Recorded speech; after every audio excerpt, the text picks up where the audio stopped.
Persiapan pengambilan sumpah jabatan kerohanian berupa di tempat yang telah ditentukan.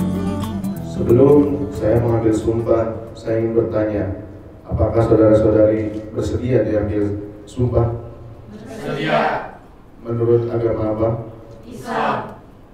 Kini ikuti dengan hikmat kata yang saya ucapkan. Demi Allah saya bersumpah. Demi Allah saya bersumpah. Bahwa saya untuk diangkat menjadi pegawai negeri sipil dan pegawai pemerintah dengan perjanjian kerja akan setia dan taat sepenuhnya kepada Pancasila, Undang-Undang Dasar Negara Republik Indonesia tahun 1945, negara dan pemerintah. Bahwa saya akan mentaati segala peraturan perundang-undangan yang berlaku dan melaksanakan tugas kedinasan yang dipercayakan kepada saya dengan penuh pengabdian, kesadaran, dan tanggung jawab. Bahwa saya akan senantiasa menjunjung tinggi kehormatan negara, pemerintah dan martabat aparatur sipil negara, serta akan senantiasa mengutamakan kepentingan negara daripada kepentingan saya sendiri, seseorang atau golongan.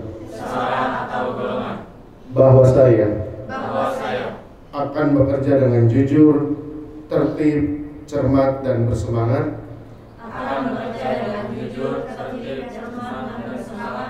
untuk kepentingan negara.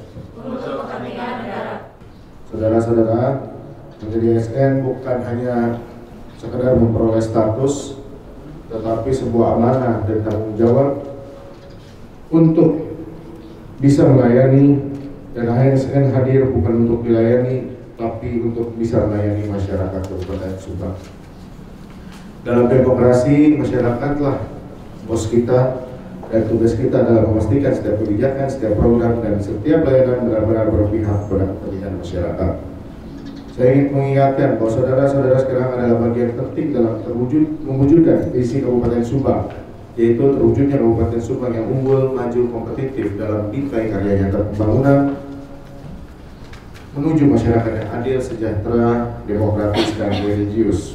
Untuk itu, saya mengajak seluruh ASN yang baru diangkat agar memiliki loyalitas penuh, berkomitmen menyukseskan setiap program strategis daerah, dan bersama-sama bergotong royong mewujudkan visi tersebut. Loyalitas tidak hanya sekedar kesetiaan kepada pimpinan, tetapi juga diwujudkan dalam kerja nyata, integritas, disiplin, serta keteladanan di tengah masyarakat. Terakhir, saya ingin mengingatkan bahwa status PNS ini bukanlah sekedar kebanggaan atau pencapaian pribadi, tapi saudara-saudara dituntut untuk menjadi aparatur yang profesional, berintegritas, disiplin, dan loyal dalam menjalankan tugas sesuai dengan nilai-nilai dasar ASN, berorientasi pelayanan akuntabel, kompeten, harmonis, loyal, adaptif, dan kolaboratif. Tamu undangan Pak Sekda dari Komisi 1 DPRD untuk memberikan ucapan selamat kepada aparatur sipil negara yang telah dilantik.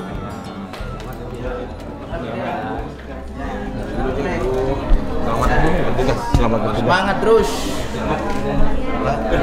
Agnes bukan Agnes, Agnes.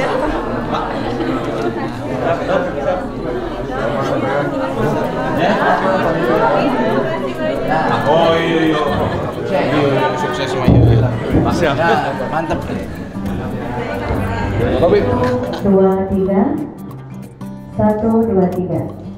Selanjutnya Subang Beratnya kepada Ibu ya. 1, 2, 3. 1, 2, 3. Selanjutnya Jabar istimewanya 1, 2, 3. 1, 2, 3. Baik, cukup, terima kasih. Dan saya mengucapkan alhamdulillahirabbil alamin. Ada kamera we atuh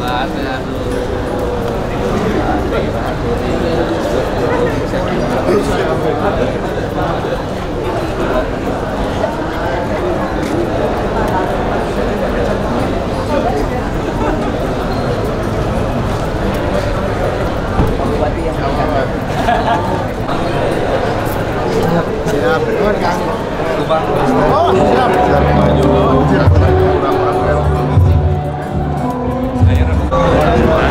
Izin Pak, izin Pak. Dari Subang beli di Makasih Pak. Oh gitu, siap. Ya. Bapak nuhun.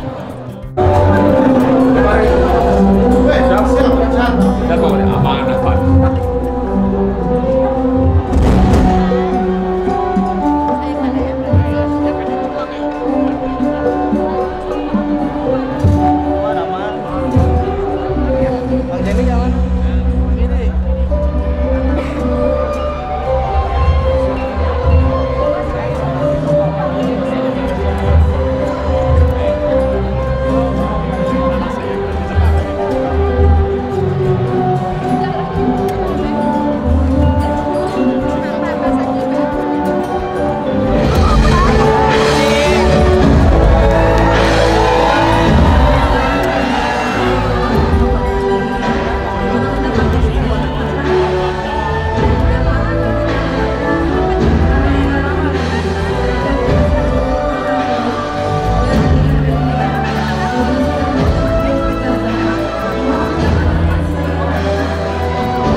Jadi pada kemiskinan itu, pertama anaknya banyak, kedua tidak punya rumah.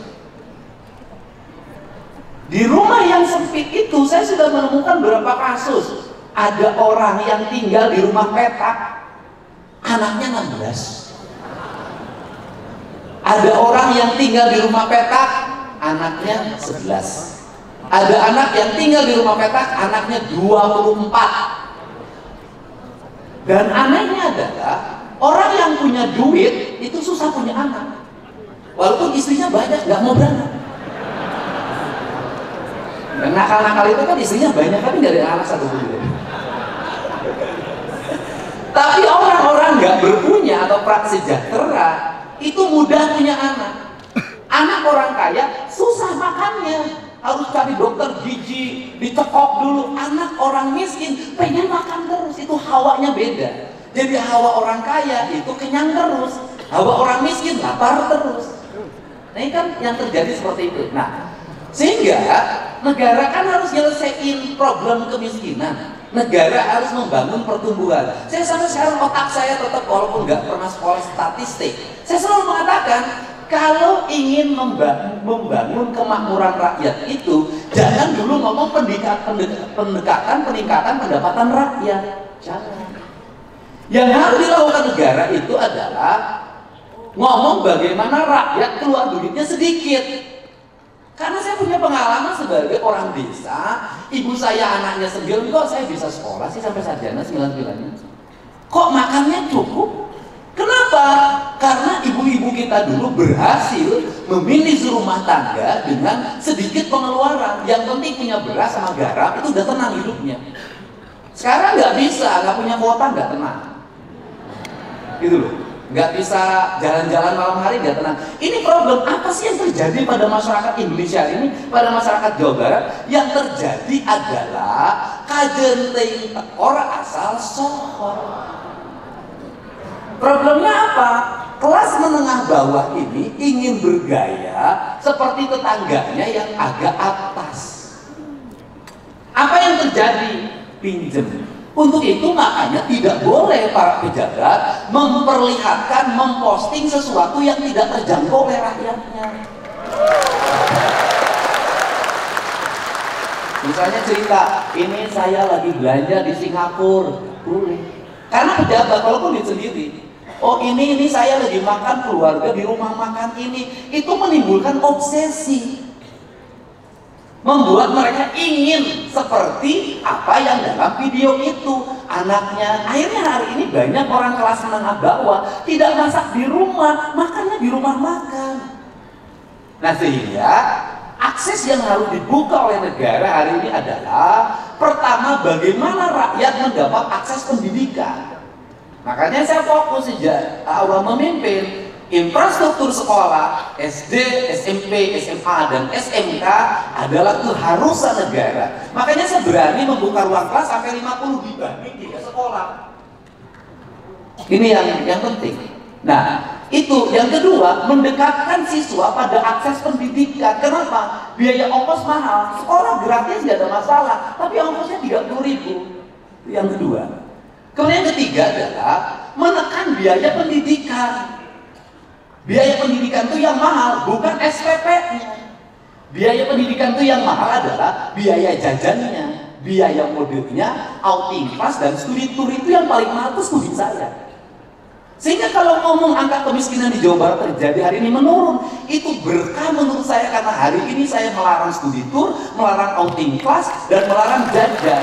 Maka gerakan yang berikutnya adalah bagaimana uang yang 10.000 jajan itu menjadi 5.000 untuk jajan, 5.000 investasi. Bagaimana? Anak-anak harus nabung. Semiskin-miskinnya anak Jawa Barat hari ini jajannya masih 5-10.000 sentrolan. Pemulung anak-anaknya masih 5-10.000. Jadi kalau hari ini ada orang kurang gizi, itu bukan faktor tidak punya uang, tetapi faktornya adalah tradisi jajan lebih tinggi daripada tradisi memasak di rumah. Saya ucapkan terima kasih, semangat bagi semuanya.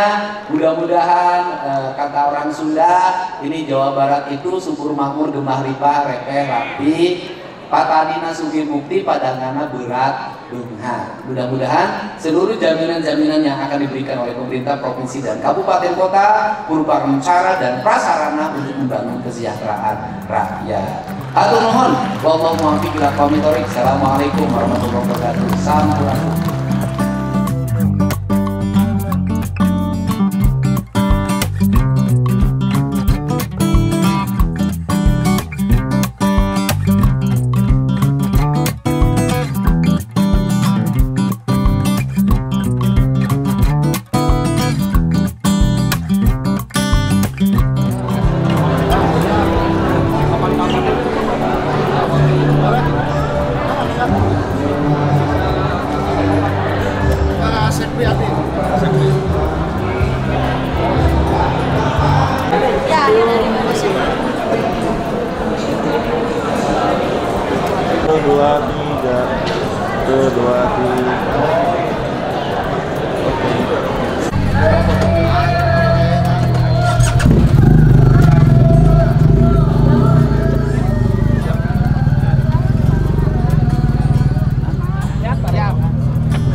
Ustadz Maulana hadir.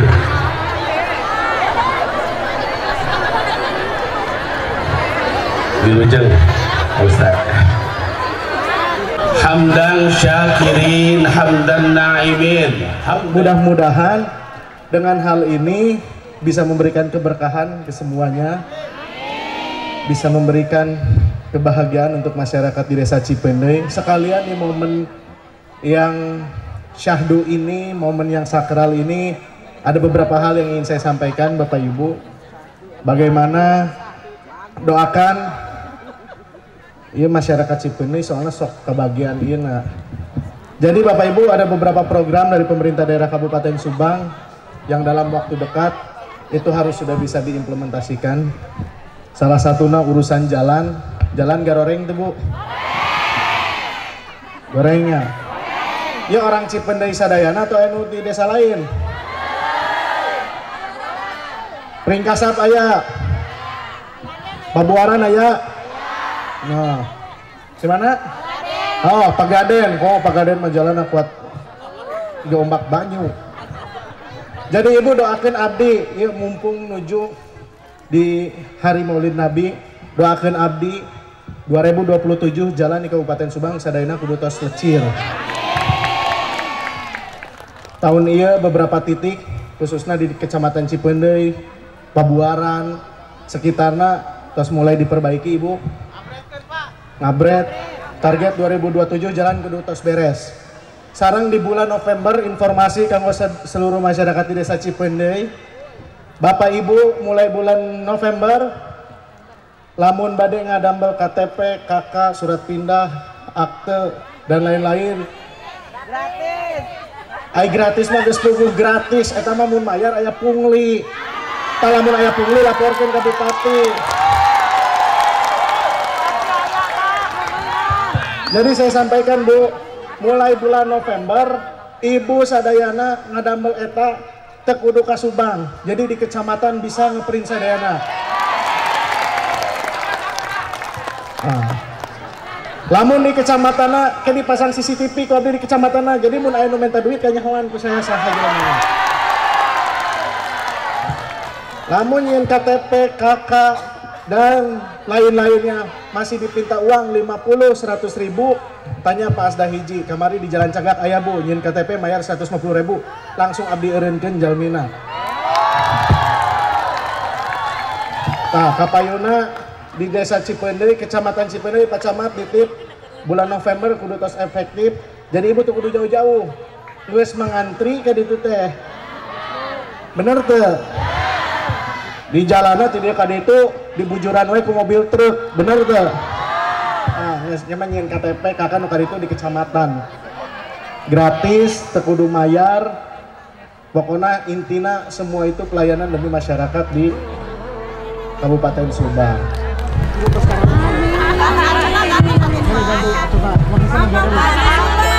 Assalamualaikum warahmatullahi wabarakatuh. Hadirin dimohon berdiri selama pembacaan sholawat. Sebelum pembacaan sholawat, marilah kita beristighfar.